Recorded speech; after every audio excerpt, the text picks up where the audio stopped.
Hello students, welcome to mathematical art. आज हम programming in C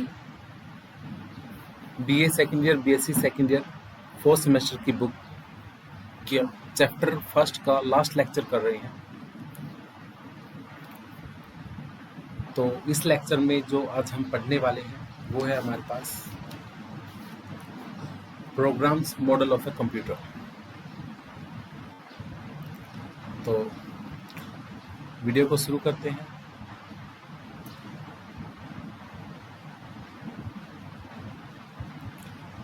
programs model of computer, इस में हम क्या करेंगे, कंप्यूटर का जो मॉडल है उसको बनाएंगे आज हम इस लेक्चर में।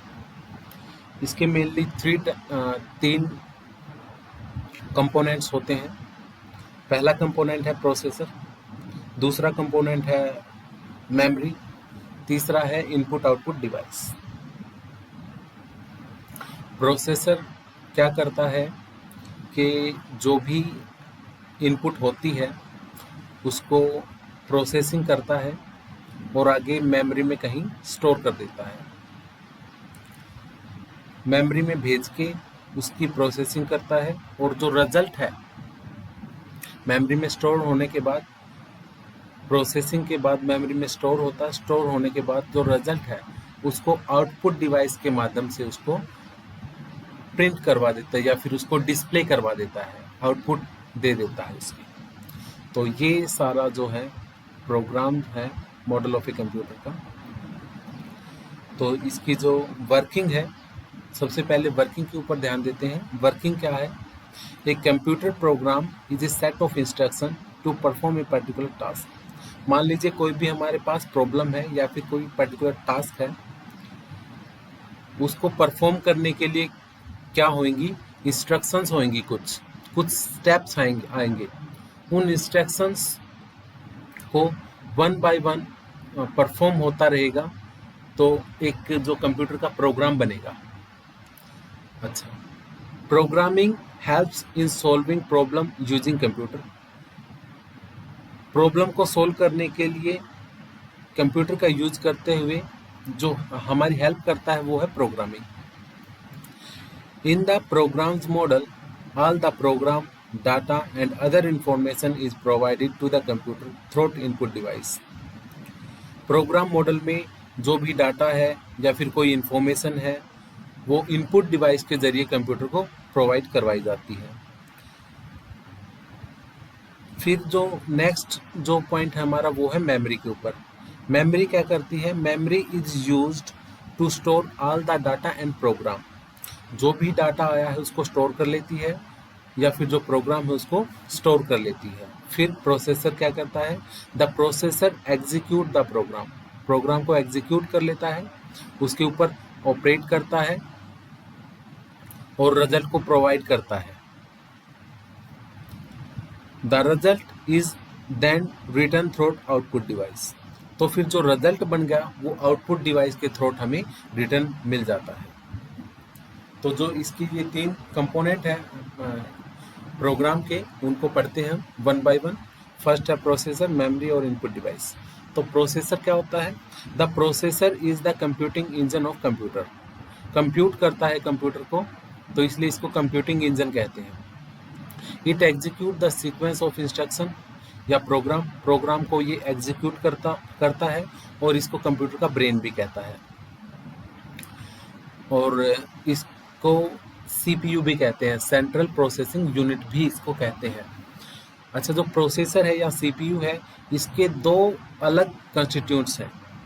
पहला है कंट्रोल यूनिट और दूसरा है अर्थमेटिक एंड लॉजिक यूनिट।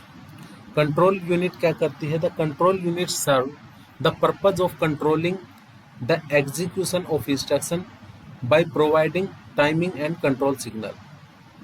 जो भी इनपुट डिवाइस के थ्रू डाटा आएगा या फिर जो इंस्ट्रक्शंस आएगी उनको क्या करेगी? कंट्रोल करेगी। कौन? Control unit. This unit contain logic and timing circuits that generate the appropriate signal necessary to execute each instruction in a program, जो भी इंस्ट्रक्शन आएंगी उनको एग्जीक्यूट करने के लिए सिग्नल प्रोवाइड करवाती है। The control unit work by फैचिंग an instruction from memory.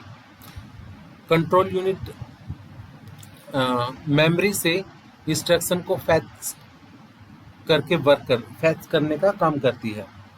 The instruction which is in sum from binary code is then decoded by logic circuit in control unit to determine proper format of instruction। जो भी आपके पास code आते हैं उनको decode करती है control unit.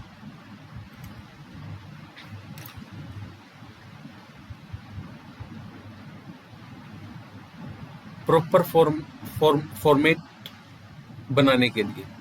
फिर उसके बाद कंट्रोल यूनिट के बाद जो नेक्स्ट है हमारे पास वो है arithmetic and logic unit, ALU इसको बोलते हैं। कंट्रोल यूनिट के साथ साथ अगर कोई मान लो कोई लॉजिकल ऑपरेशंस है, वो सारे के सारे ऑपरेशन जैसे एडिशन, सब्ट्रैक्शन, कंपैरिजन, ये सारे के सारे जो परफॉर्म होंगे वो ALU में परफॉर्म होंगे। तो एक बार इसका स्ट्रक्चर हम ध्यान से देख लेते हैं। स्ट्रक्चर क्या है? सबसे पहले आपको ये एक इनपुट डिवाइस दिख रही होगी, ये वाली इनपुट डिवाइस ये है। कोई भी इनपुट डिवाइस हो सकती है, ये कीबोर्ड हो सकती है, ये माउस हो सकती है, या फिर ये कोई राइटिंग टैबलेट हो सकती है। इनपुट डिवाइस माउस और कीबोर्ड का इसने ऑप्शन दे रखा है। इनपुट डिवाइस से हम क्या करेंगे, डाटा को इनपुट करवाएंगे। वो कहाँ जाएगा? CPU में चला जाएगा, सेंट्रल प्रोसेसिंग यूनिट में। CPU के दो कंपोनेंट हैं, एक तो कंट्रोल यूनिट में जाएगा। वो कंट्रोल यूनिट में जाने के बाद अगर कोई ऑपरेशंस है अर्थमेटिकल लॉजिकल स्ट्रक्चर्स के, कुछ मान लो अगर कोई ऑपरेशंस है तो वो ALU में चला जाएगा। ALU में जाने के बाद CPU में कंट्रोल यूनिट में दोबारा आएगा। कंट्रोल यूनिट में प्रोसेसिंग होगी, कंट्रोल यूनिट से वो चला जाएगा मेमोरी सिस्टम में, मेमोरी में स्टोर हो जाएगी। जो भी डाटा दिया था मेमोरी में स्टोर हो जाएगा। स्टोर भी करने के भी दो मेमोरी है, प्राइमरी मेमोरी और सेकेंडरी मेमोरी। अगर कोई भी डाटा है वो सीधा प्राइमरी मेमोरी में चला जाएगा। अगर इतना स्पेस प्राइमरी मेमोरी में नहीं है कि डाटा ज़्यादा बड़ा है तो हम सेकेंडरी मेमोरी का यूज कर सकते हैं, जाएगा वो सीधा प्राइमरी मेमोरी में। प्राइमरी मेमोरी में नहीं है स्पेस है तो वो सेकेंडरी मेमोरी में चला जाएगा। प्राइमरी मेमोरी भी दो तरह की होती है, एक होती है रैम और एक होती है रोम। रैंडम एक्सेस मेमोरी रैम को कहते हैं और रोम को कहते हैं रीड ओनली मेमोरी। अच्छा, यहाँ पे स्टोर होने के बाद जो ये कंट्रोल यूनिट है ये इसको प्रोसेसिंग करेगी। प्रोसेसिंग करने के बाद जो रिजल्ट आएगा वो स्टोर हो जाएगा मेमोरी में और आउटपुट डिवाइस के थ्रू ये रिटर्न कर देगा। आउटपुट डिवाइस में मॉनिटर हो सकता है या फिर प्रिंटर हो सकता है। तो ये इसका प्रोग्राम है कंप्यूटर का और ये इसका काम करने का तरीका है। Block diagram of a computer है ये। तो आगे पढ़ते हैं इनके बारे में। प्रोसेसर हमने पढ़ लिया, इसको CPU भी कहते हैं। नेक्स्ट है memory. A computer must have place for holding the instruction known as program and data on which the program is operate। जो भी डाटा है या फिर इंस्ट्रक्शंस है उनको कहीं ना कहीं रखने के लिए तो कोई प्लेस चाहिए होता है ना। तो वो जो प्लेस चाहिए होता है वो उसको हम क्या कहते हैं, उसको मेमोरी कहते हैं। The place which is used for this purpose is called memory. Memory दो तरह की होती है, number 1 primary memory, number 2 secondary memory. जो प्राइमरी मेमोरी है वो होती है the memory which is always available to the processor is called primary memory और मेन मेमोरी। प्रोसेसर में हमेशा ही अवेलेबल होती है, उसको प्राइमरी मेमोरी कहते हैं या फिर इसको मेन मेमोरी भी कहते हैं। This memory is made up of magnetic core और semiconductor circuits and is respectively called core memory या और semiconductor memory भी इसको कहते हैं. It is further provided into two types. दो टाइप की ये होती है. पहली है रैम, हम पहले भी जिक्र कर चुके हैं इसका. रैम मेमोरी क्या है? Random access memory is a volatile memory available to the processor. Processor में हमेशा अवेलेबल होती है. वोलाटाइल का मतलब है कि जब ये मतलब हम कंप्यूटर को टर्न ऑफ करते हैं तो ये मेमोरी जो है डिलीट हो जाती है. All the instruction and the data required for a program execution are in it. It contains are erased as soon as the power is turned off. It is a read-write memory. The data can be read as well as written on it. It contains can be altered. तो जो random access memory है ये इसमें processor में हमेशा ही available होती है और ये वोलाटाइल टाइप की मेमोरी है. इसकी जो इंस्ट्रक्शंस हैं, जो डाटा है वो एग्जीक्यूट होता है इसमें. अगर इसका जो कंटेंट्स लिख रखा है वो इरेज हो जाएगा पावर ऑफ टर्न ऑफ करते ही. ये रीड एंड राइट मेमोरी होती है. नेक्स्ट जो है वो है हमारे पास ROM. ROM means read only memory. is a non-volatile memory available to the processor. All the information regarding the functioning of the computer is stored in it. Computer की जो फंक्शनिंग के रिगार्डिंग जितनी भी इंस्ट्रक्शन है, informations हैं, वो रोम memory में होती हैं. Its contents are in non-volatile and cannot be altered once written. एक बार लिख दी तो वो फिर डिलीट नहीं होती. As its name suggests, the data can only be read from it. यहाँ पे सिर्फ डाटा को रीड कर सकते हैं, राइट नहीं कर सकते. It is supplied by the manufacturing and contains information about the functioning of a processor.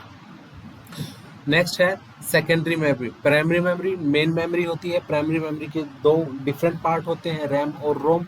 और जो नेक्स्ट मेमोरी है वो है secondary memory. Primary memory is limited in size and storage. Primary memory जो होती है वो लिमिटेड होती है साइज और स्टोरेज में. कई बार देखा जाता है कि डाटा और जो प्रोग्राम है वो बड़े होते हैं, enough to store in the main memory.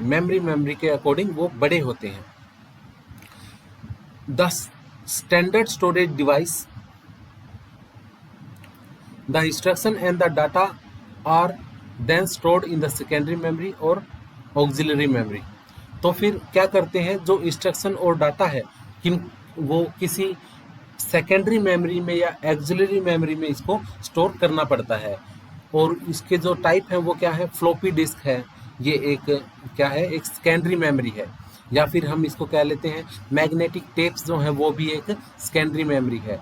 CD ROM है, ये एक क्या है, सेकेंडरी मेमोरी है. और जो ये मेमोरी है ये भी नॉन वोलाटाइल मेमोरी है. Input and output device. Input device और आउटपुट डिवाइस क्या होती हैं? इनपुट डिवाइस वो होती हैं जिनसे हम जो डाटा है या इंस्ट्रक्शंस हैं उनको इनपुट करवाते हैं प्रोग्राम में. और जो आउटपुट है, जो रिटर्न हमें मिलता है वो आउटपुट डिवाइस के थ्रू हमें मिलता है, वो हमारे पास आउटपुट डिवाइस हो जाती हैं. और जो इनपुट डिवाइस हैं उनके जो एग्जांपल्स हैं वो कीबोर्ड है, मॉनिटर है या फिर माउस है. अच्छा, जो आउटपुट डिवाइसेस हैं उनके जो एग्जांपल है वो प्रिंटर हो गया, स्पीकर हो गया, जॉयस्टिक हो गया या फिर मॉनिटर हो गया, ऐसे हैं. कीबोर्ड, जैसे कीबोर्ड क्या है, it is a standard input device which resembles a typewriter. It contains key for inputting alphabets, digits, special character. Some special keys also provide to perform predefined function. It is one of the most popular input device and form a part of standard computer. Mouse is another popular input device which is a sword pointing and picking tool. Monitor और screen is a standard output device. Monitor may be monochrome or colored. All the data and information processed by the computer are displayed on the monitor. Next है printer, एक device output device. It is an output device which is used to the print the content of file or output of a program. Working rule हम पहले पढ़ ही चुके हैं, तो यहाँ से हमारा जो कंटेंट था programs model of a computer वो कंप्लीट होता है। तो स्टूडेंट्स इस चैप्टर को हम यहीं पे कंप्लीट करते हैं। फिर भी इसके अलावा अगर आपको कुछ अलग पूछना है तो आप मुझे कमेंट कर सकते हैं, साथ ही साथ चैनल को सब्सक्राइब कर दीजिए। Thank you so much students.